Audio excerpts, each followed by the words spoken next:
Hi everyone, this is Dr. Madhuri, periodontist. So the periodontist అంటే మీ gums కానీ bones కానీ tooth మీద ఉన్న ఇన్ఫెక్షన్ కానీ ట్రీట్ చేసే డాక్టర్ అనమాట. ఫర్దర్గా డ్యామేజ్ ప్రొలాంగ్డ్గా అయితే దానికి రీప్లేస్మెంట్గా ఇంప్లాంట్స్ ప్లాన్ చేయాలి, బ్రిడ్జ్ ప్లాన్ చేయాలనేది ప్లాన్ చేసేదాన్ని అనమాట. ఎందుకు అంటే ఇంప్లాంట్స్ అనేది మెయిన్ బోన్ మీద ఆధారపడి ఉంటుంది. నాట్ ఓన్లీ ఇంప్లాంట్స్, ఒకవేళ స్మైల్ డిజైనింగ్కి వెళ్ళాలా, ఆర్థో ట్రీట్మెంట్కి వెళ్ళాలన్నా బోన్ లెవెల్స్ అనేది చెక్ చేస్తూ ఉండాలన్నమాట. సో ఎప్పుడైతే మనకి ట్రీట్మెంట్ ప్లానింగ్ రాంగ్ అవ్వటం వల్ల మొత్తం ట్రీట్మెంట్ ప్రొసీజర్ అంతా వేస్ట్ అయిపోతుందండి. ట్రీట్మెంట్ ప్లానింగ్ రాంగ్ అవడం వల్ల వచ్చే రిజల్ట్ అనేది లాంగ్ స్టాండింగ్ ఉండదండి.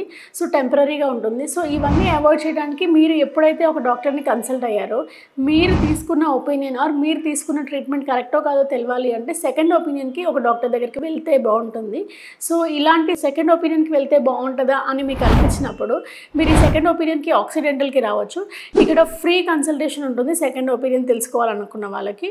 సో దానికి తగ్గట్టు మీరు మీ రిసిప్ట్ కావచ్చు, మీ ఓపీ కార్డ్ కావచ్చు, లేదంటే మీ ప్రిస్క్రిప్షన్ పేపర్ కానీ తేవటం వల్ల మీ కన్సల్టేషన్ అనేది ఫ్రీగా ఉంటుంది.